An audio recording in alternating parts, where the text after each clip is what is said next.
Saudaraku kaum muslimin yang dirahmati Allah, pada zaman Bani Israel ada seorang pelacur cantik yang telah banyak menjatuhkan laki-laki. Tapi ia belum puas rupanya, karena ada seorang pemuda yang sangat alim dan tidak berhasil dirayunya. Pada suatu hari ia sengaja membuka pintu rumahnya. Ketika pemuda alim itu lewat, ia menjerit-jerit minta tolong. Tadinya anak muda itu telah diperingatkan oleh gurunya bahwa apapun yang terjadi jika seorang perempuan berada sendirian di rumahnya, jangan didekati siapapun perempuan itu, orang jahatkah atau orang baik sekalipun, dengan alasan apa saja, karena dapat menimbulkan fitnah. Bukankah jika seorang laki-laki berdua dengan perempuan, maka yang ketiganya setan? Pesan guru tersebut. Tetapi anak muda tersebut lupa akan pesan itu. Tanpa pikir panjang, ia segera memasuki rumah pelacur tersebut dan melihat di situ tidak ada siapa-siapa lagi.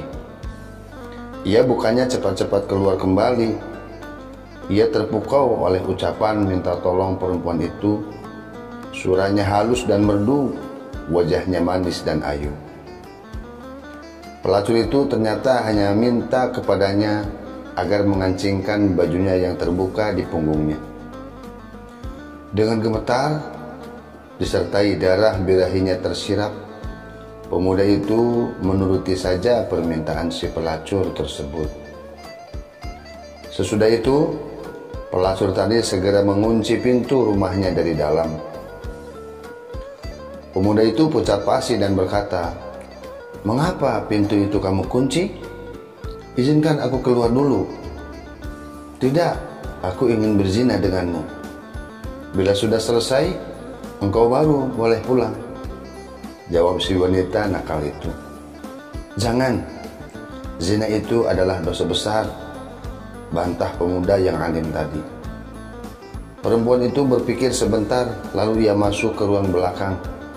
Kemudian keluar menemui pemuda itu kembali dengan menggandeng seorang anak kecil serta membawa satu gelas minuman keras. "Baiklah, kamu boleh keluar dari rumahku dengan syarat memilih salah satu. Berzina dengan aku, kau bunuh anak kecil ini, atau engkau meminum habis satu gelas minuman keras yang kubawa." "Aku tidak mau. Semua adalah dosa besar," bantah anak muda tersebut. "Kalau engkau tidak mau mengerjakan salah satu saja, baik, aku akan berteriak-teriak minta tolong bahwa engkau akan memperkosaku sehingga namamu akan cacat." Pemuda itu kebingungan. Seandainya perempuan itu benar-benar melakukan ancamannya, kemana ia akan menaruh mukanya di hadapan guru dan masyarakat? Ia pasti bakal dituduh telah berbuat tidak senonoh dengan pelacur tersebut. Akhirnya ia memutuskan untuk mengambil yang dianggapnya paling ringan, yaitu meminum anggur yang memabukkan itu. Sesudah ditenggaknya sampai habis, ia pun segera menjadi hilang akal akibat pengaruh arak.